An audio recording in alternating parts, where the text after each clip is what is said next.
kembali tetap di Investor Daily Talk.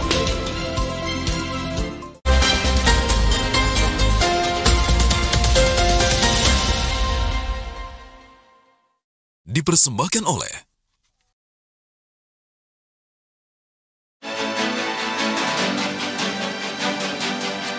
Pemirsa, Presiden Prabowo Subianto menunjuk Abdul Muti untuk memimpin Kementerian Pendidikan Dasar dan Menengah. Abdul Muti yang memang berlatar belakang sebagai cendekiawan Muslim dan pengalamannya yang luas dalam dunia pendidikan.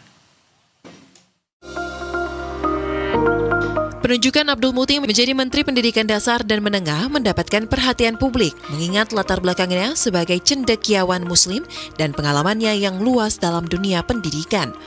Abdul Muti mengungkapkan bahwa amanah ini merupakan tantangan baru bagi dirinya dan ia siap untuk bekerja sama dengan dua wakil menteri yang mendampinginya dalam menjalankan tugas di kementerian tersebut. Lahir pada 2 September 1968 di Kudus, Jawa Tengah, Abdul Muti berasal dari keluarga yang sangat menghargai pendidikan dan memiliki komitmen kuat terhadap nilai-nilai keagamaan. Saat ini, ia menjabat sebagai Sekretaris Umum Pimpinan Pusat Muhammadiyah periode 2022-2027 dan memiliki rekam jejak yang mengesankan dalam berbagai posisi kepemimpinan. Abdul Muti diharapkan dapat memberikan dampak positif dalam perkembangan pendidikan dasar dan menengah di tanah air.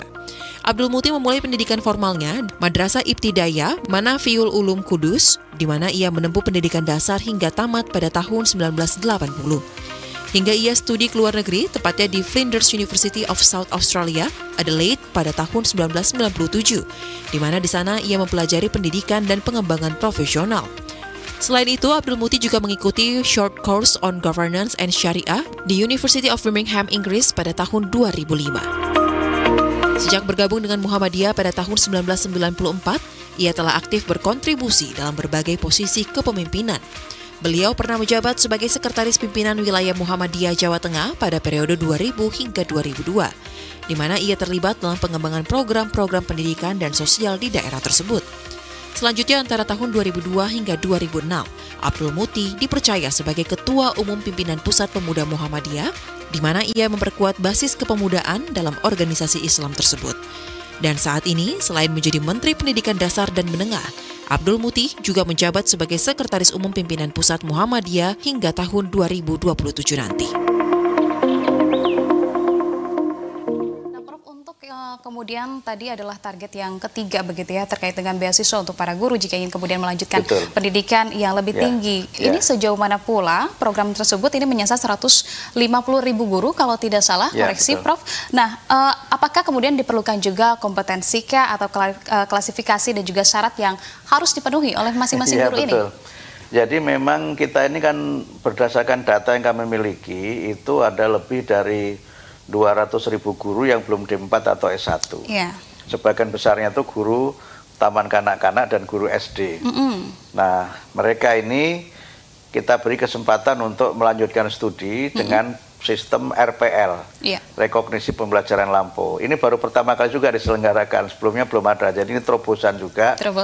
Yang kami bermitra dengan perguruan tinggi LPTK yang terakreditasi unggul. Sehingga karena itu maka pelaksanaannya itu bisa lebih mudah karena mahasiswa bisa memilih perguruan tinggi yang dekat dengan tempat tinggalnya. Dan juga dengan sistem RPL itu kan memang hanya 1 tahun saja karena pengalaman mengajar, kemudian studi sebelum mereka jadi guru itu diakui sehingga 70% lah sudah diakui, sehingga tinggal pemenuhan yang 30% sampai lulus itu kan bisa selesai dalam waktu 1 tahun. Karena persyaratan undang-undang guru dosen itu menyebutkan guru sekurang-kurangnya berpendidikan D4 atau S1. Nah, inilah yang coba kami lakukan, dan tahun ini 12.500, tahun depan 150.000. Nah, mudah-mudahan setelah mereka dapat D4 atau S1, jenjang berikutnya adalah mengikuti PPG, Pendidikan Profesi Guru.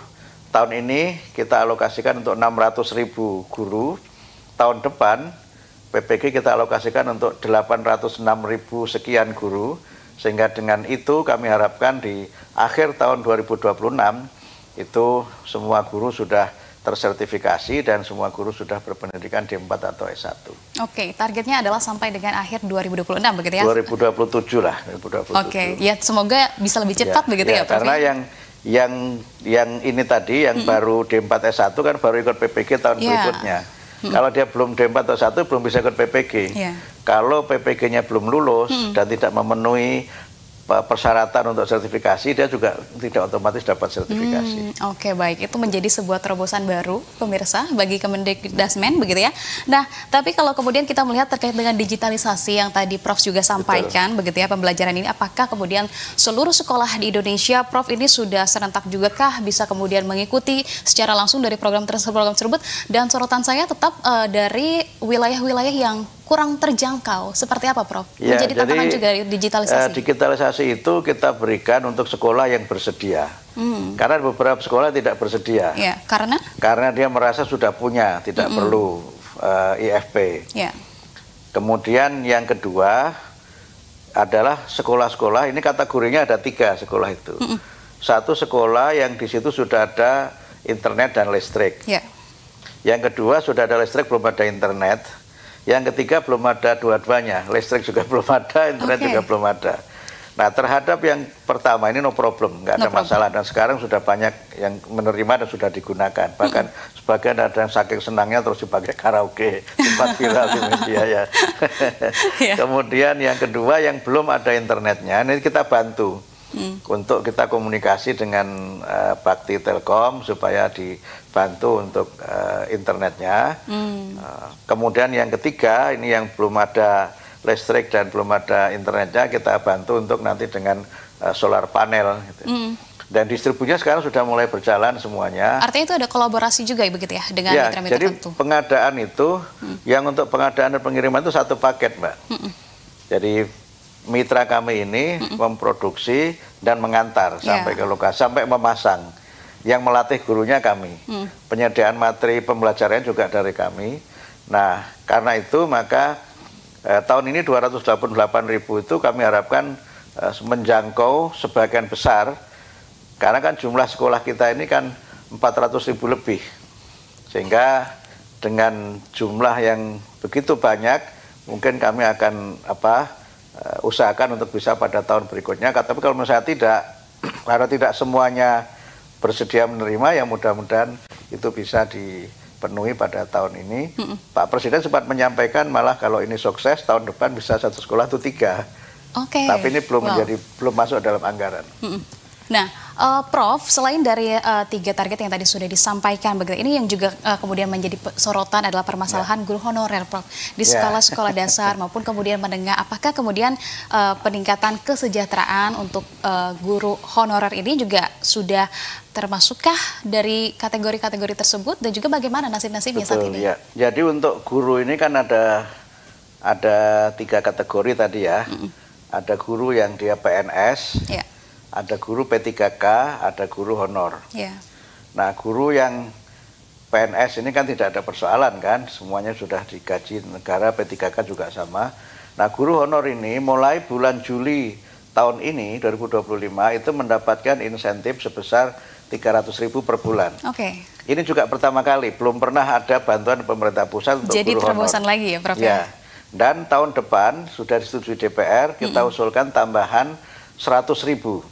Sehingga guru honorer itu mulai tahun depan itu akan menerima 400.000 per bulan insentif dari pemerintah pusat, yang itu transfer langsung ke rekening guru.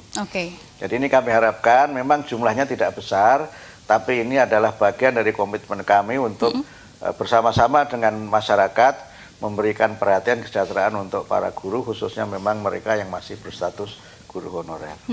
Baik. Nah, Prof, tapi dari sekian banyak terobosan yang sudah dilakukan, apakah kemudian visi dari Prof untuk pendidikan di Indonesia juga sudah terwujudkah dalam 1 tahun ini, atau masih banyak sebetulnya, Prof? Jadi semua yang saya sampaikan tadi adalah hal-hal yang sifatnya dukungan infrastruktur dan dukungan yang sifatnya memang bersifat eksternal. Kami berusaha untuk membangun dukungan-dukungan dan program-program yang bersifat directly langsung terhadap peningkatan mutu pendidikan. Karena visi kami pendidikan bermutu untuk semua.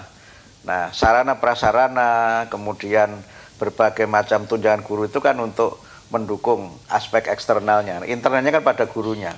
Nah, karena itu setelah guru-guru kita latih, kemudian nanti ada beberapa program lain kan, itu yang 7 kebiasaan Indonesia Hebat untuk penguatan pendidikan karakter, Pagi Ceria, kemudian ada lagu anak-anak juga itu untuk mendukung program wajib belajar 13 tahun.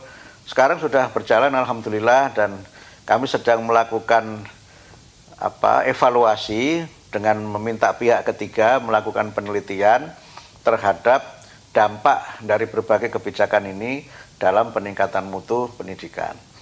Tentu saja kami merasa bahwa yang kami lakukan ini kan baru tahap awal. Jadi kalau ibarat perjalanan 5 tahun, ini baru tahun pertama itu kan masih 4 tahun lagi ya. Jadi terlalu awal untuk bisa melihat dampak dari kebijakan ini, tapi dengan berbagai kebijakan yang kami sudah letakkan di awal ini, kami optimistis banyak program yang diamanahkan Pak Presiden kepada kami dapat terlaksana dengan sebaik-baiknya. Oke, baik. Ini pertanyaan yang sama yang saya tanyakan juga kepada Menteri dan juga Wakil Menteri yang lainnya begitu ya. Kalau kita kemudian lompat di tahun 2045, Prof, kita tahu itu menjadi target untuk Indonesia Emas begitu ya. Wajah seperti apa wajah pendidikan yang Prof harapkan?